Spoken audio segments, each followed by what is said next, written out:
ассалому алайкум дӯстони азиз, мухлисон ва дилбохтагони футболи миллӣ, ҳамаи шуморо даъват мекунем ба тамошои бозии дастаи Истиқлол ва Душанбе 83 ки ин даста дар доираи марҳилаи нимниҳои ҷоми Тоҷикистон 2018 бо ҳам дидор анҷом медиҳанд. Ин бозии аввал аст ки ин даста баргузор менамоянд дар ин марҳила ва бозии ҷавобӣ албатта пас аз чанд рӯз баргузор хоҳад гашт. Акнун биёед таваҷҷӯҳ бинамоем ба ҳайати даста.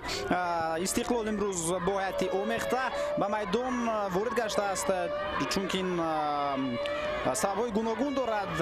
ба мисол бархе аз футболбозони Истиқлол дар мусобиқоти чемпионати Осиё 2018 миёни ҷавонони то 19 сола ширкат меварзанд ба монанди Эҳсони Панҷшанбе Шеридин Бобоев. Ва биёед акнун ба ҳайати дастаи Истиқлол шуморо шинос бинамоем ва баъдан ба ҳайати дастаи Душанбе 83 шуморо ошно месозам. Истиқлол дар дарвоза имрӯз таҳти рақами 1 Никола Стошич бозӣ менамояд. Ҳатам Назаров рақами 19, ну Фарҳод Қосимов рақами 20, Амирбек Ҷурабоев рақами 70, Шарон Сулаймонов рақами 5, Артём Барановский рақами 7, Ҷаҳонгир Абдумуминов рақами 3, Табрези Давлатмир 28, Комрон Турсунов 13, Нузим Бобоҷонов ва рақами 17 Дилшод Восиев. Капитани даста имрӯз дар ҳайати асосӣ ба майдон ворид гаштааст ва самурабии дастаи Истиқлол Алишер Тухтаев. Душанбе 83 ягона дастаи лигаи якуми Тоҷикистон ки тавонист то ба марҳилаи нимниҳои ҷоми Тоҷикистонро хат бигирад ва умуман дар таърихи ҷоми Тоҷикистон аввалин маротиба Душанбе 83 тавонист ба ин марҳила роҳ пайдо бинамояд, чун дастаи хелеам ҷавон аст Душанбе 83 ва имсол тавонист то ба марҳилаи нимниҳои рӯхат пайдо созад ва албатта хелеам имтиҳони ҷиддӣ ин дастаро аз пеш аст, чунки имрӯз бо қаҳрамони 6 каратаи Тоҷикистон ва ҳамчунин Истиқлол дар ҷоми Тоҷикистон ҳам 6 маротиба қаҳрамон гаштааст вориди майдон гардид. Хуб, Душанбе 83 имрӯз бо чин ҳаят ба меҳмони Истиқлол омадааст. Фаромурз Саидов рақами 1, рақами 11 Элчибек Рашид Беков рақами 15 Парвиз Ҳамидов рақами 35 Коллинс Адухене рақами 6 Бобури Абдуаҳадзода рақами 50 Далир Имомназаров рақами 17 Калебавуку рақами 30 Рузиев Иззатулло рақами 10 Идрис Амину рақами 33 Исмоил Алимардонов ва рақами 5 Бенҷамин Асамоа. Самраби даста Ҳикматулло Шарипов. Садоштаки довар баланд гардид дӯстони азиз ва бозии марҳилаи нимниҳои ҷоми Тоҷикистон 2018 байни дастаҳои Истиқлол ва Душанбе 83 оғоз гардид.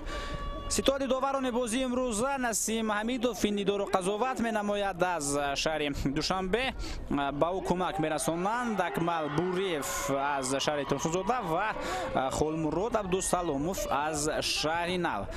Довар эҳтиётӣ бошад Гулмуроди Саъдулло аз шаҳри Душанбе. Нахустин ҳуҷуми дастаи Душанбе 83 мутаваҷҷӯҳ мешавем ба ин ҳолат ки бо аут хотима меёбад.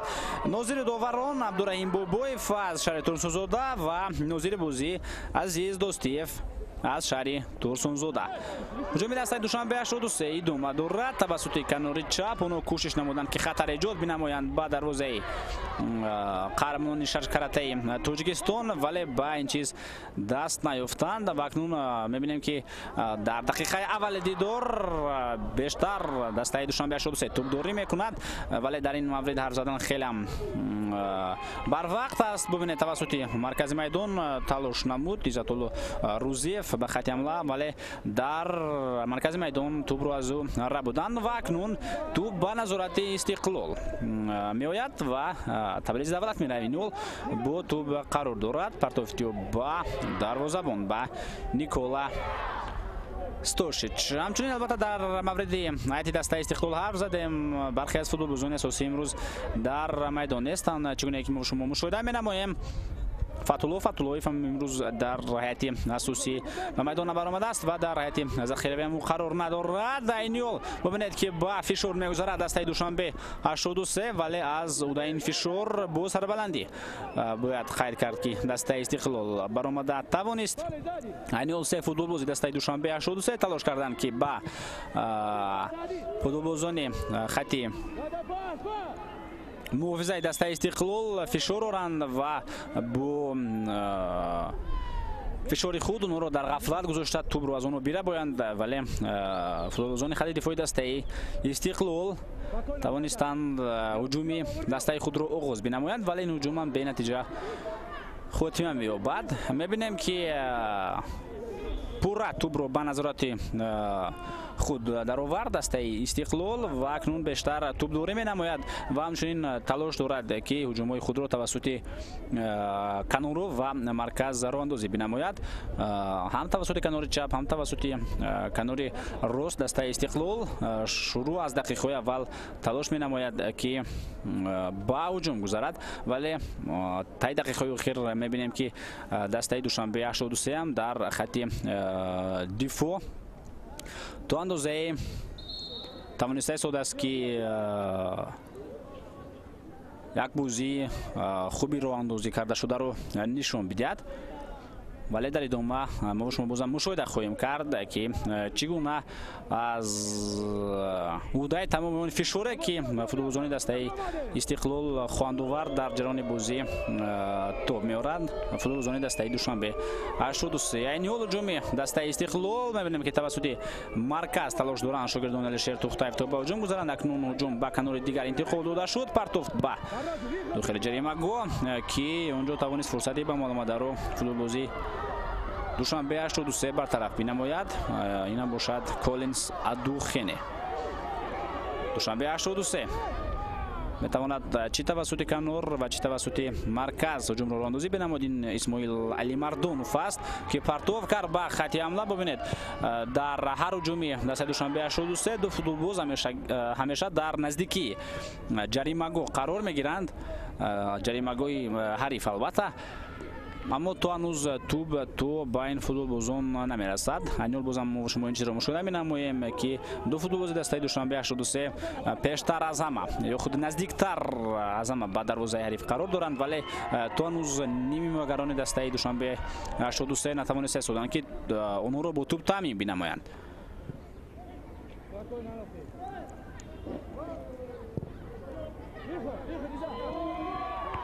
албатта дар мавриди муддаи асосӣ ё худ дастаи пурбаҳо будани ин ҷуфт зарурате нест ҳарф бизанем. маълум аст ки дастаи Истиқлол қаҳрамони шашкаратаи чемпионати Тоҷикистон, ҳамчунин қаҳрамони шашкаратаи ҷоми Тоҷикистон муддаи асосӣ шумурда мешавад чӣ дар ин ҷуфт ва дар маҷмӯъ дар ҷоми Тоҷикистон. вале бояд қайд карда шавад ки дар мавсими гузашта тавонист дастаи Хуҷанд дар финали Истиқлолро шикаст бидиҳад бо ҳисоби 2-0 ва футболбозони шаҳри Хуҷанд тавонистанд маротибаи чаҳорум дар таърихи худ ҷоизатдори ҷоми Тоҷикистон бигарданд. ин сол ҳам чӣ дастаи Хуҷанд ва чӣ дастаи Истиқлол имконият доранд то ба финал роҳ пайдо бисозанд ва бозам дар финал мову шуморо бо бозии зебои худ хурсанд бинамоянд. яъне мо шумо бозам шоҳиди классикои футболи тоҷик байни дастаи Истиқлол ва Хуҷанд бигардем. ёдовар мешавем ки дастаи Хуҷанд бозии худро бо дастаи Регар Тадрас дар шароити Тунсузода дар ҳамин вақту соат доир намуда истодааст, яъне баробар бо бозии мо. ва бояд фаромӯш насохт ки ин бозии аввал аст, ҳамчунин дастҳо боз бозии ҷавобиро доир хоҳанд кард.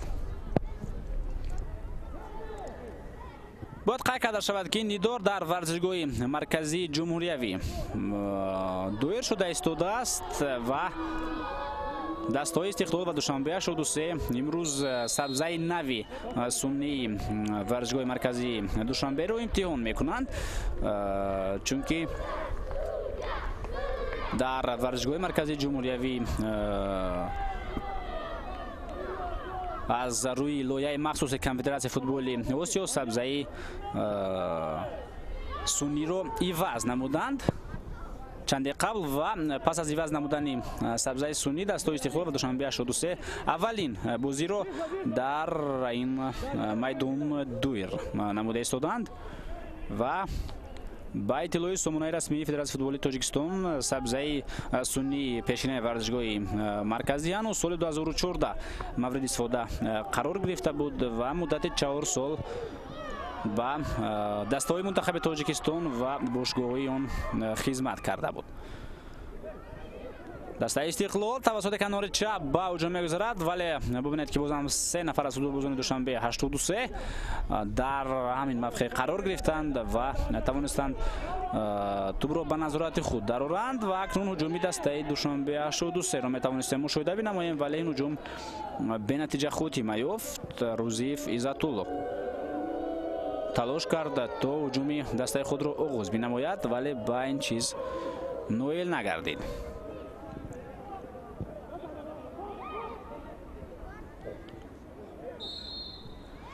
و در برابر این باید قید کرده شود که از روی لایحه اتحاد فوتبال اروپا یا خود اویفا همه دستگاه‌های روشن دهنده ورزشگاه مرکزی نیز عوض کرده شدند و به معیارهای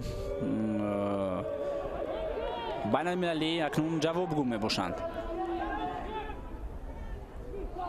شهرام سلیمانوف تلاش کرد تا به توپ صاحب گردد ولی به این چیز نویل نگردید و هجوم دسته دوشنبه 83 نخست البته هجوم 3 بر 3 بود ولی اکنون شماره فوتبالبازان استقلال بیشتر گردید پرتو به داخل جریمه گواه که اونجا دفاعگران استقلال توانستن فرصتی به مالماده رو برطرف بنمایند و اکنون هجوم استقلال رو میبینیم. شهرام سلیمانوف در مرکز میدان پرتو تیو باقی با تام نظرف با کنار پرتو مینماید که اونجا کامران تورسونوف به توپ صاحب میگردد. کامران تورسونوف که در جام بنگابندو گل کاپ هم بسیار بازی زیبا رو نشان داد. در هیئت منتخب تاجیکستان بهترین نشان زن این مسابقات گردید. البته 2 گل به هدف رسانید ولی این 2 گل برای او بسندگی کرد تا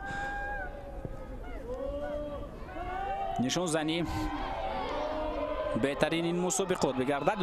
یادآور میشم که منتخب تاجیکستان برنده مدال‌های نقره مسابقات جام بنگابندو گلد کاپ گشته بود که در کشور بنگلادش برگزار گردیده بود و چند قبل به اتمام رسید که منتخب تاجیکستان توانست تا فینال رو خط بگیرد. هجوم نوبت استقلال توسط کنور بازم پرتو باقی کرده می شود. جهانگیر عبدالمومینوف لگنر دسته استقلال پرتو با کنور اینجا شهرام سلیمانوف به توپ صاحب میگردد. بازم جهانگیر در مرکز میدان بسیار هم بازی زیبا را دارد کوتاه توپ در جای فوتبالبازان دسته استقلال امکانیت است برای پرتو کردن. نازیم بابا جانوف پرتو تیو امکانیت تا برای ضربه زنی هم وجود دارد. ضربه از فاصله دور و گل 1-0 جهانگیر عبدالمومینوف اگر اشتباه نکنم مؤلفی این گل میگردد. در دقیقه 11 نیدار حسابی بازی گشوده شد 1-0. باید متوجه بشویم به این حالت. نخست پرتو باقی گردید ضربه از فاصله دور و ببینید چگونه پای خود را به مورد با این توپ گذاشت جهانگیر عبدالمومینوف که بعد این حالت به گل خاتمه یافت. دروازه‌بان فرامرز سعیدوف دیگر امکانیت پیدا نساخت تو این ضربه را برطرف بنماید. نواسته به آن که ضربه قوی نبود ولی بسیار هم درست و دقیق با گوشه پایانی دروازه روانه گشت که دروازه‌بان را در غفلت گذاشت این ضربه و حساب دیدار در دقیقه 11 رقابت 1-0 میگردد. استقلال اکنون در دقیقه اول دیدار با پیش برآمد. در دهه دوم دیدار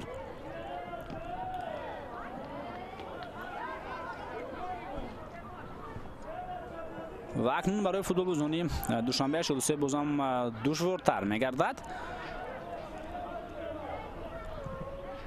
چون که چنان به نظر میرسد که پس از دقیقه اول دسته استقلال بازی رو با پرگی تحت دوره خود قرار داد. تبریزی دولت میر توسط کنار تلاش کرد و فوتبالبازان دسته دوشنبه 23 توانستند توپ را از او بیربایند. خودی تبریز از اوت توپ رو به بازی وارد می‌نماید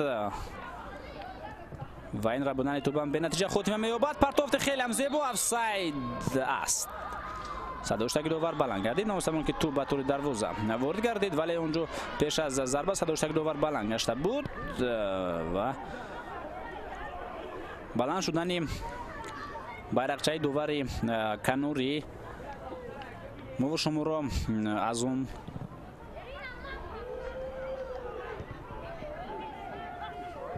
гувоҳӣ дод ки футболбози дастаи Истиқлол дар офсайд қарор гирифт. Инҷо ҳам офсайд аст. Дилшод Восиев акнун дар ҳолати нобозӣ қарор мегирад. Дигар бора мутаваҷҷеҳ ба ин ҳолат мешавем. Инҷо чунон назар мерасад ки суолҳо ҳастанд нисбати он ки Дилшод дар офсайд қарор гирифт ё на. барсоне набошад. Акнун ин фурсат паси сар гардид. Ҷаҳонгир Абдумуминов бозам дар рабудани тубо хеле моҳир аст ва ин чизро як муротибаи дигар собит кард. Инҷо бар муқобили футболбози дастаи Душанбе 83 қоидаи бозӣ вайрон гардид. мутаваҷҷеҳ мешавем ба ин ҳолат. маъз Ҷаҳонгир Абдумуминов ҳангоме ки мехост тубро бирабояд аз бозигари дастаи Душанбе 83 ба қоидаи тезӣ роҳ дод.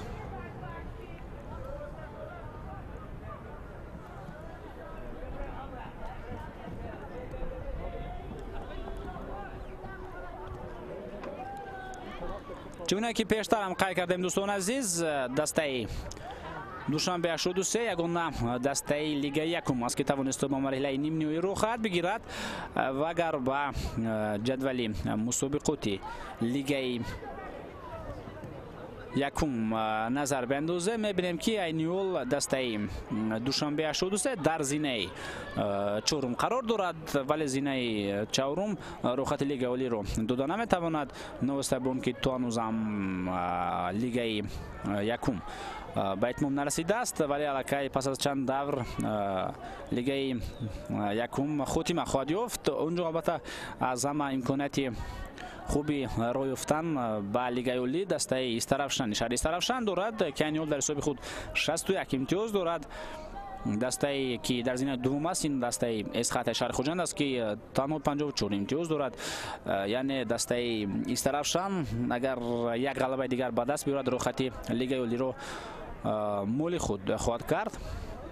дастаи дуввум бошад дастае ки дар зинаи дуввуми Лигаи якум қарор мегирад, дар бозии гузаришӣ бозӣ менамояд. ва Душанбе 83 айниҳол дар зинаи чаҳорум мавқеъ касб кардааст пас аз 23 даври Лигаи якуми Тоҷикистон. ин даста 43 имтиёз дорад дар хазинаи хеш. 13 ғалабаро ба даст овардааст дар 4 дидор. бозиро бо натиҷаи мусовӣ хотима додааст ва дар 6 бозии дигар дастаи Душанбе 83 шаҳри Душанбе мағлуб гаштааст.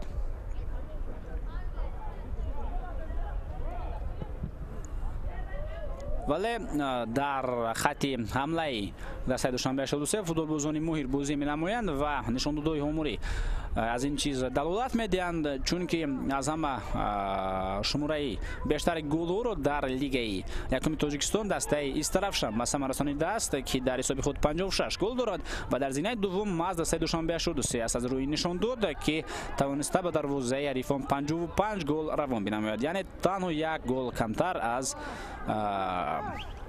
садарнишини Лигаи якуми Тоҷикистон дастаи Истаравшан. вале дар баробари ин ба дарвозаи худам дастаи Душанбе 83 гол сар медиҳад. 32 маротиба тубро аз тури дарвозаи худ гирифтан футболбозони дастаи Душанбе 83 дар 23 дидор. аз ҳама камтар бошад бозам дастаи Истаравшан ба дарвозаи худ гол сар медиҳад ки танҳо 14 тубро аз тури дарвозаи худ гирифтанд футболбозони шаҳри Истаравшан ки метавон гуфт онҳоро мову шумо шурӯъ аз мавсими минбаъда дар Лигаи олӣ хоҳем дид. эҳтимолият ин чиз хелеам баланд аст.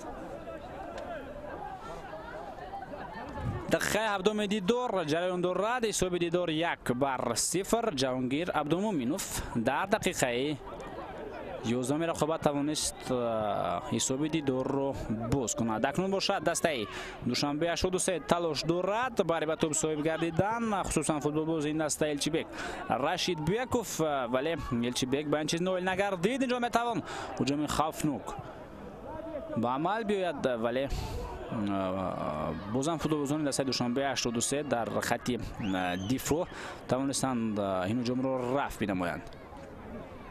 ҷаҳонгир абдумуминов партофти ӯ, вале инҷо туп ба ҳамдасташ нарасид ва дастаи душанбе 83 бозам дар талоши он аст ки ҳуҷуми навбатии худро созмон бидиҳад, вале инҷо бобури абдуаҳадзода натавонист ҳамдастагони худро бо туп таъмин бинамояд ки дар хатти ҳамла қарор доштанд.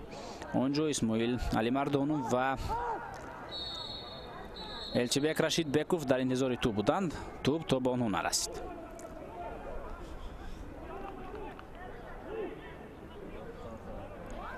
Тамназаров ва Идрис Амину каме ихтилофи назар намуданд, вале баъдан дувар бозам тартибу низомро дар майдон барқарор намуд. ҳуҷуми дастаи Истиқлол тавассути Канор, имконият аст бари давом додани ҳуҷум. аз Канор партов карда мешавад ба марказ. Дилшод Восиев натавонист тӯбро қабул бинамояд. дурусту дақиқ ва аксул ҳуҷуми дастаи Душанбе 83 партофт бо умеди он ки Элчибек Рашидбеков ҳаракати худро идома медиҳад ва ба ин тӯб соҳиб мегардад, вале на Элчибек Рашидбеков ва на легионери дастаи Душанбе 83 Идрис Амину натавонистанд ба тӯб соҳиб гарданд, чунки суръати партофтам хеле баланд буд ва агар онҳо ҳаракати худро идома медоданд, Николас Тошич аввалин шуда ба тӯб соҳиб мегашт.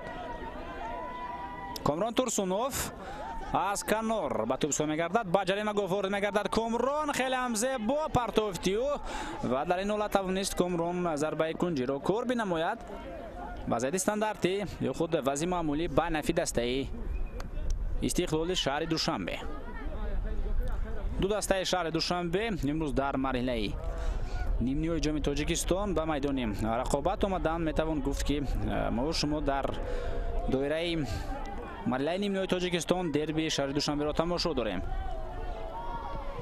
партофт карда мешавад ба дохили ҷарима гоҳ ва инҷо талош кард Амирбек Ҷурабоев то ба тӯб соҳиб гардад, вале баъдан тӯбро аз ӯра буданд. аммо ҳуҷуми дастаи Истиқлол идома дорад. Комрон Турсунов ва Дилшод Восиев. Дилшод Восиев чунон ба назар расид ки мехост зарба бизанад ва хеле ҳам омодагӣ дид ба ин зарбаро анҷом додан, вале баъдан ба ин чиз ноил нагардид. партофт бо як расиш дар иҷрои Дилшод Восиев ва бозам садои уштаги дувар инҷо баланд мегардад. мутаваҷҷеҳ мешавем ва инҷо офсайд буд.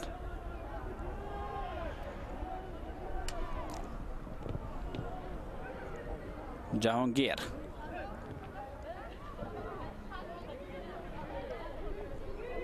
Комрон Турсунов, Ҷаҳонгир Абдумуминов, Фарҳод имконият аст бари зарбазанӣ, зарба вале сади рӯи ин зарба мегардад футболбози дастаи Душанбе 83. ҳуҷум идома дорад. аз Канор Фарҳод Қосимов ба тӯб соҳиб мегардад. партофти Фарҳод Қосимов ба дохили ҷарима гоҳ. инҷо тӯб аз ҳудуди майдон берун гаштааст.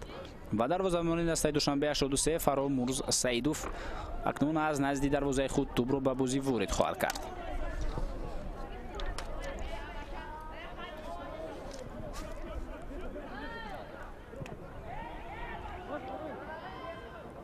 Душанбе 83 тавассути Канор дар талош он аст ки хатар эҷод бинамояд, вале инҷо шумо мушоҳида кардем ки Амирбек Ҷурабоев фурсати ба молмадаро бартараф сохт ва тӯбро зада аз майдон берун намуд. ҳуҷуми дастаи Душанбе 83 идома дорад. метавон партов ба дохили ҷарима гоҳ кард. онҷо далер Имом Назаров буд, вале партофти намудаи футболбози Душанбе 83 то ба ҳамдастагонаш нарасид.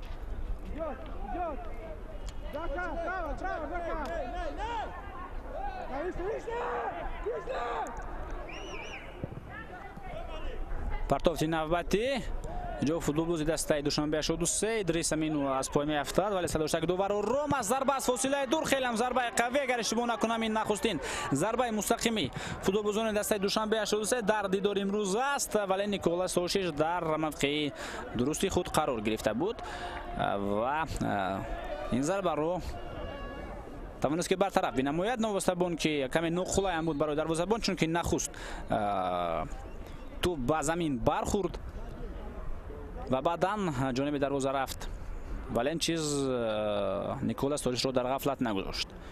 در حقیقت هم توپ با گوشه پونی دروازه روانه گشته بود. نیکولاس توجیچ رو برطرف کرد. الچیبک رشید بیکوف در افساید قرار دارد.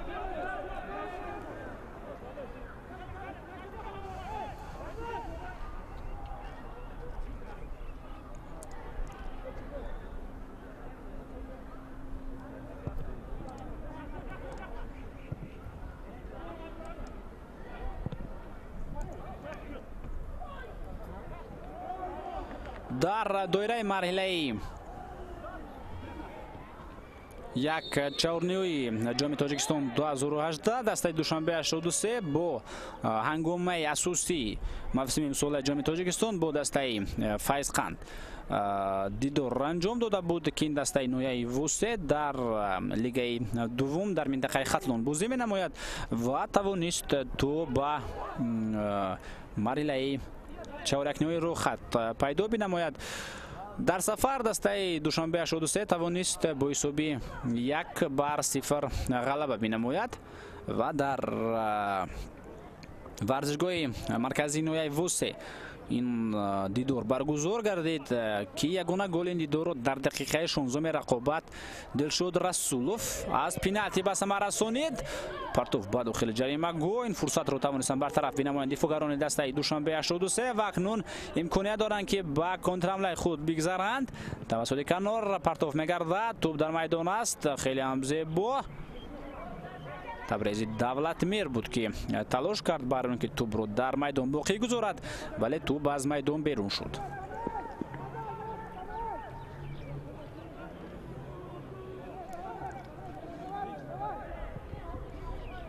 و دیداری جوابی دستو هم یعنی دیداری جوابی دستوی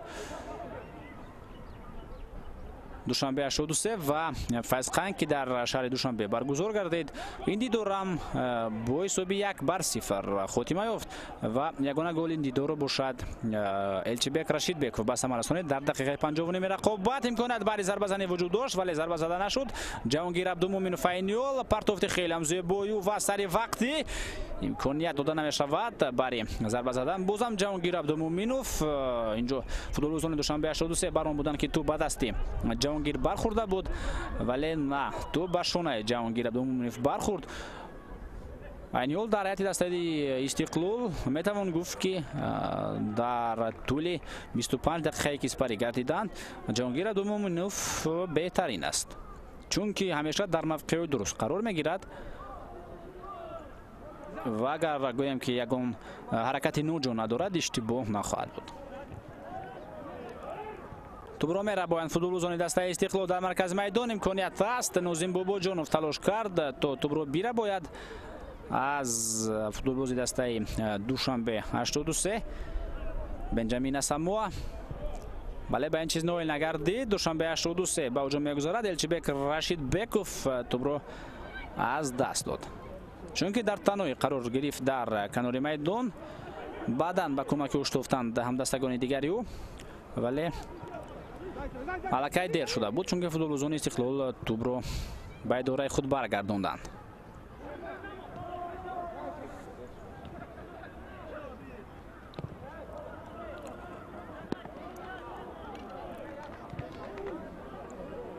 توپ از میدان بیرون گشته بود. اوت به نفع دوشنبه 83.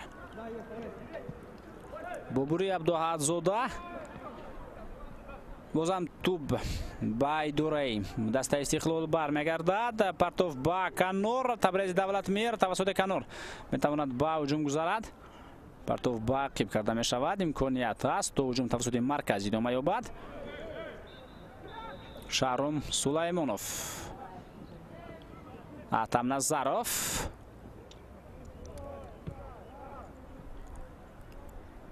جهانگیر عبدالمومنوف، امیربک، پرتوفت جهانگیر عبدالمومنوف به خط دفاع. اونجا کامران تورسونوف آماده بود تو توپ را قبول بنماید ولی توپ به اون نرسید. الچیبک رشید بیکوف پرتوفتی و به فوتبالبازی دسته دوشنبه 83 که اونجا بنجامین اساموا قرار گرفته بود. امکانیت است برای партофт намуданд, вале инҷо Никола Стошич аввалин шуда ба тӯб соед мегардад ва ҳуҷуми дастаи худро оғоз кард. Никола партофт ба ақиб, аммо бо суръати он қадар баланд байни ҳуҷум шитофтанд футболбозони дастаи Истиқлол. Комрон Турсунов, Ахтам Назаров, Нозим Бобоҷонов партофти ӯ, Шаром Сулаймонов партофти ӯ ба марказ. Имконият аст барои давом додани ҳуҷум. Нозим Бобоҷонов айниёл бо тӯб соҳиб аст, партофт мекунад ба канори майдон. Имконияти навбати барои дастаи Истиқлол.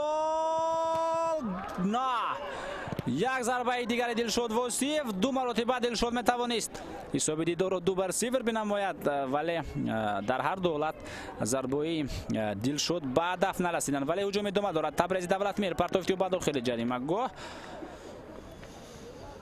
вале ин иштибоҳ буд. Дигар бора мутаваҷҷеҳ мешавем. зарбаи нахустини Дилшод Восиев ба тири дарвоза бармехӯрад ва садди роҳи зарбаи дуввуми Дилшод футболбози дастаи Душанбе 83 гашта онро бартараф карда тавонист. Ҷаҳонгир Абдумуминов, Атам Назаров партофти ӯ ба хати ҳамла. Дилшод Восиев дар офсайд қарор дорад ба пиндошти сардовари бозии имрӯза.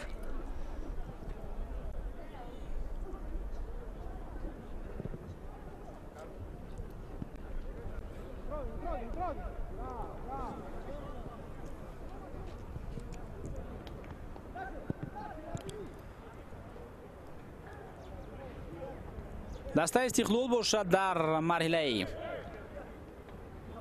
чаҳорякниҳоӣ бо дастаи Локомотив Помир.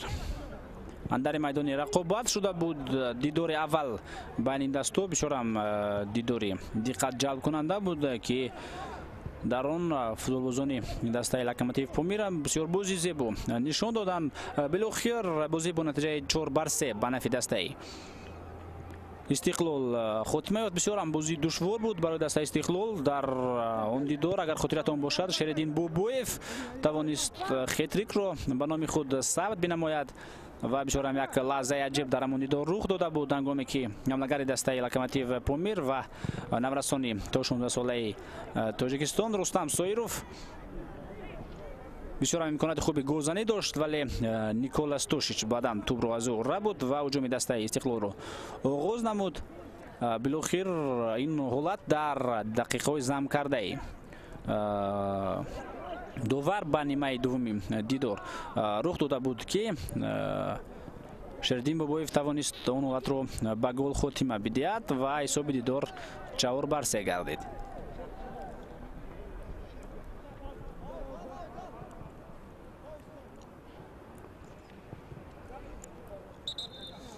дар ҳамон дидор Шередин Бобоев, чуне ки гуфтам, 3 голро тавонист ба самар бирасонид. ҷон Комрон Турсунов каме осеб гирифт. мутаваҷҷеҳ мешавем ба ин ҳолат. Атам Назаров нахуст партов карда буд ва шуда менамоем ки дар кадом ҳолат Комрон Турсунов лад хӯрд. вазъи маъмулӣ.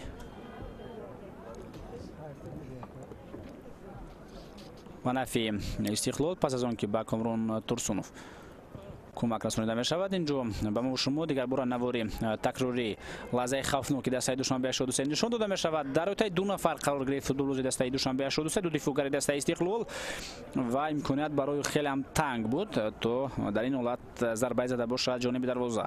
шояд агар пештар зарбаи худро равон мекард, ин вазъият хулайтар мегардид барои дастаи ӯ. Шередин Бобоев дар ҳамон дидор гуфтем 3 гол зад. голи якумро дар дақиқаи 6-уми рақобат баъдан футболбозони дастаи Локомотив Помир тавонистанд бо кӯшиши Шарифбек Раҳматов ва 2 маротиба Рустам Соиров ҳисоби дидорро 3-1 намуданд. пас он боз Шередин Бобоев дар дақиқаи 38-уми рақобат ҳисоби дидорро 3-2 намуд.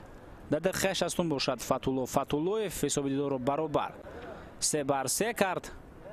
инҷо бубинед Дилшод Восиев метавонист дар дидоре ки мо шумо тамошо дорем ҳисобро 2-0 бинамояд, вале зарбаи чуне ки пештарам қайд кардем ба тири дарвоза бархӯрд. баъдан Шередин Бобоев дар дақиқаи 4-уми замкардаи дуввар ҳисоби дидорро 4-3 намуд. дар мавриди он ҳолат ман ба шумо қисса кардам ки чӣ гуна Рустам Соиров метавонист سه گل رو مربوط نامی خود بنماید ولی بالاخره شنیدیم بوبویف خطریک رو مربوط نامی خود کرد. یعنی حمله گری تیم نورسان تو 16 ساله تاجیکستان به این چیز دست نیارد و حمله گری تیم جوانان تو 19 ساله تاجیکستان توانست سه گل را مولی خود کند. دلشاد واسیف تلاش کرد تا به توپ سوی بگردد ولی به این چیز نویل نگردید. بنجامین اساموا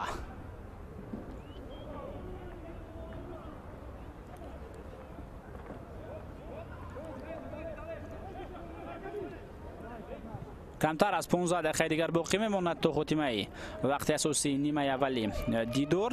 حساب دیدار 1-0.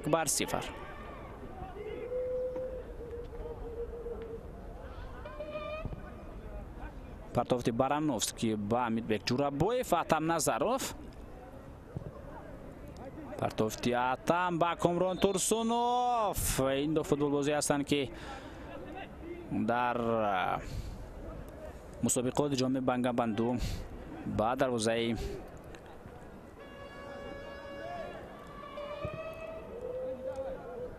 دسته نپال اگر اشتباه نکنم 2 گل را به ثمر رساندند.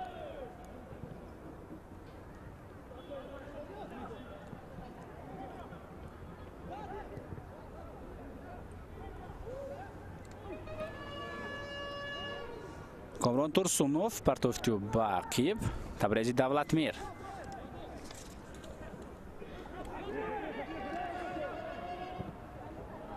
هجوم جوابی دسته دوشنبه شد و الچبک رشید بک اینجا تلاش نمود ولی امیربک جورابویف در موقع درست قرار گرفت. جهانگیر عبدالمومنوف اکنون ببینید که در خط دفاع قرار گرفت و فوتبال بازونی این موقع کمک رساند. پرتافتی نوبتی دلشاد واسیف بازیگزار خیلی هم زیبا پرتاف با کنار امکانیت است. پرتافتی شهرام سلیمانوف و این حالت هم به نتیجه خاتمه یافت. اونجا کامران تورسونوف میتوانست مؤلف گل بگردد. ببینید پرتافت وضعیت خیلی هم قلعه گلزنی بود. در نوار تکرار این چیز دیگر بر عیان میگردد ولی کامران تورسونوف نتوانست از وضعیت خیلی خوب گلزنی توپ را به طور دروازه وارد بنماید.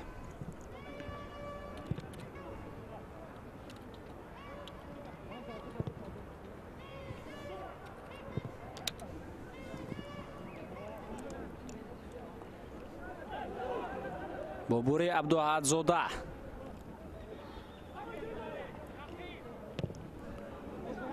پرتافتی و با داخلی جریمه گو و بازم این هجوم به نتیجه خاتمه می‌یابد. در اجرای فوتبالزون دسته دوشنبه 83 یگان هجوم خوفناک را ما و شما البته ندیدیم بر استثنای آن حالتی که ضربه از فاصله دور جانب دروازه روان گردید که اون رو هم نیکولاس توشیچ بدون مشکلات توانست برطرف بنماید. اتم نظروف پرتافتی و به موقع آزادی میدان ولی این موقع میدان چنان آزاد بود که یگان از فوتبالزون اونجا قرار نگرفتند.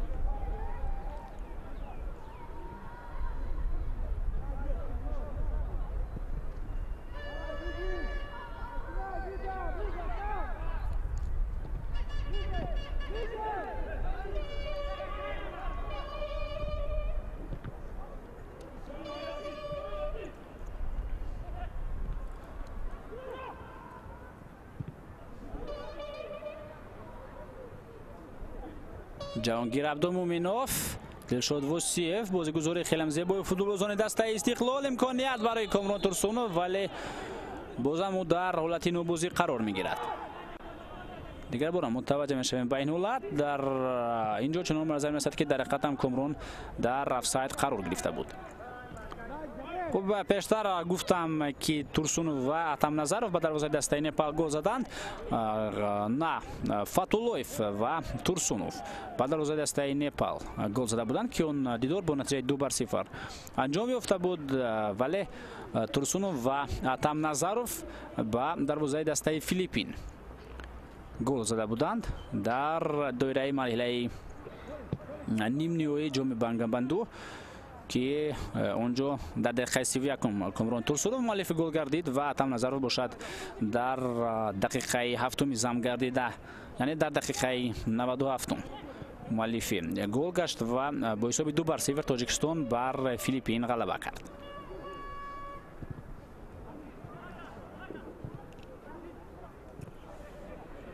جهانگیر عبدالمومنوف، اتم نظرف، پرتافتی اتم بدیل شد وسیف، امکانیت است اینجا شهرام سلیمانوف بسیار هم تلاش می نماید تو پرتافتی نموده باشد با جانبی هم دستگان دیگری خود، ولی توپ رو از او را بودند و عکس الهجومی دسته دوشنبه 83 بازم به نتیجه خاتمه می‌یابد. اتم نظرف پرتافتی با جهانگیر با کانال اونجا تبریز دولت من قرار داشت که توسط امیربک جورابویف بازی کرد. اتم نظرف امکانات نوبتی برای فوتبال بازانی دسته استقلال و اینجا خیلی هم داغلانه قوده بازی ویران گردید از جانب کولینز ادوخین لیگنری دسته دوشنبه 83 و بازم یک وضعیت خوبی معمولی برای دسته استقلال شهر دوشنبه. جهانگیر عبدالمومنوف در نزد توپ این قرار دارد. لیگنر دسته استقلال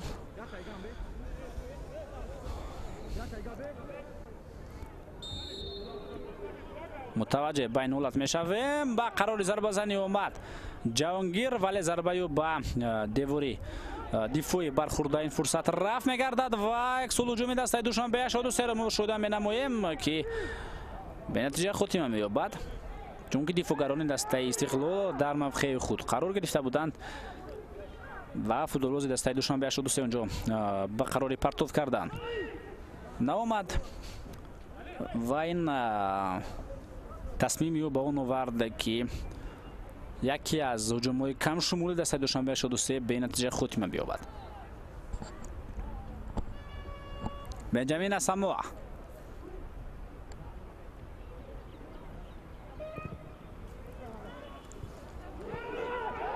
قوده بازی ویران گردید. اینجا امیربک جورابویف دقیقاً قوده بازی رو ویران کرده تا میتوان او رو با کورتی زردم جزا داد. بله نسیم حمیدوف سرداور بازی امروز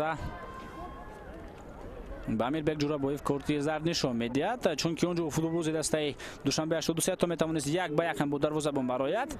ما به شما اینال در نوار تکرار این رو خیلی خوب مشاهده می‌نماییم. بر مقابل الچبک رشید بکوف امیربک قوده بازی رو ویران کرد و دوبار بازی امروزه امیربک رو با کورت زرد جزا داد. نخستین کورت زرد در دیدار امروزه و اون رو باشد فوتبال بازی دسته استقلال به دست میارد امیربک جورابویف.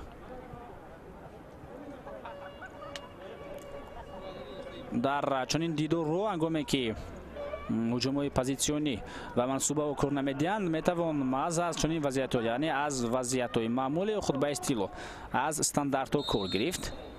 متوجه میشویم با این حالت ضربه زده میشود جانب دروازه. این دلیر امام نظرف بود که ضربه زد ولی ضربه او راست به همون نقطه روان اگش که نیکولا سوشیچ اونجا قرار داشت. گویا میدونست نیکولا که دلیر به کدام نقطه ضربه میزند.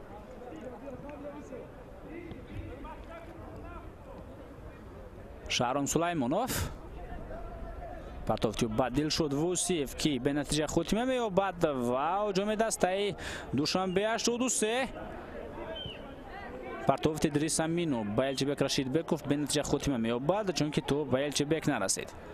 اکنون شماره فوتبال بازان دوشنبه 83 در خط حمله بیشتر می‌گردد. ببینید که شماره اونو در نیمه میدان حریف به مراتب زیاد است در قیاس با هجوم قبلی این دسته. اکنون با مانندی دقیقه اول دیدار اونو حتی با پریسینگ هم میگذارند، ولی این چیز حتی میتواند بر ضد اونو هم باشد، چون که دسته استقلال حتی در حد خود فوتبال بازان دارد که با یک پرتاب میتوانند تمامی قسمت مرکزی میدان رو عبور بنمایند.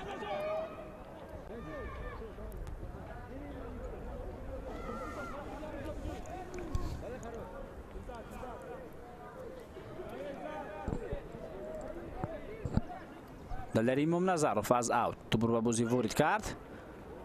تلاش فوتبال بازان دسته دوشنبه 83 اسماعیل علی مردانوف با سرعت بلند به خط حمله تلاش دارد، میخواست دو نفر رو پسی سر گذارد ولی با این چیز نویل نگردید و اکنون شهرام با توپ قرار دارد. پرتافتیو و فرهاد جهانگیر بازم فرهاد با توپ سوی میگردد.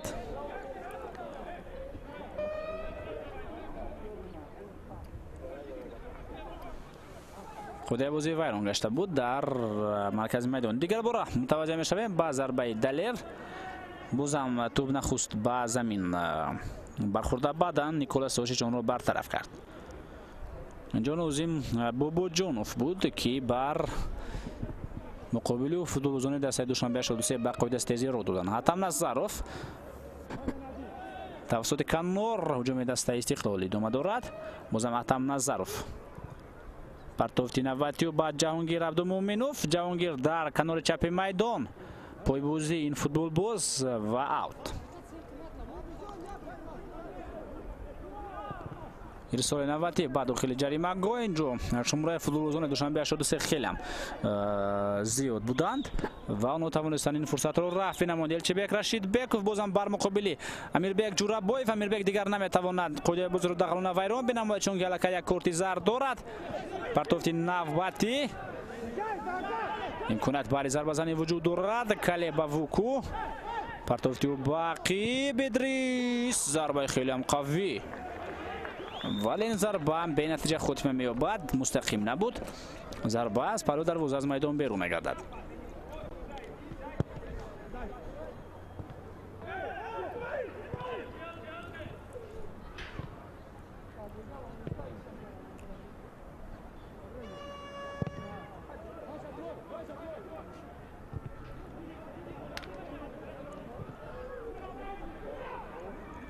هجوم دسته دوشنبه 83 توسط کنار راست تبریزی دولتمیر اینیول به توپ سوی می‌گردد. پرتوفتی و با کامرون تورسونوف. تبریزی دولتمیر و کامرون تورسونوف اون فوتبالبازانی هستند که در فینال مسابقات جام بنگامندو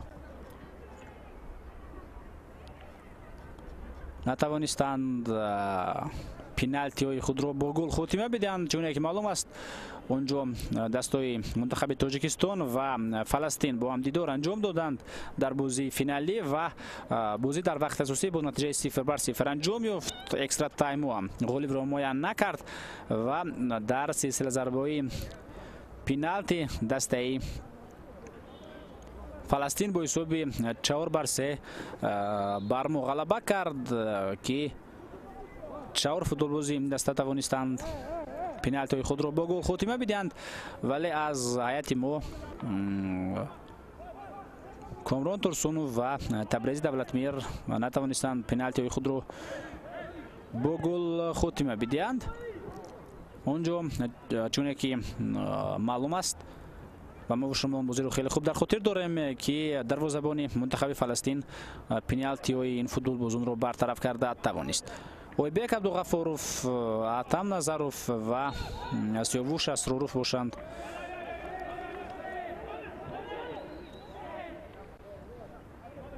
پنالتی های خود رو توانستند که با گل خاتمه بخشند.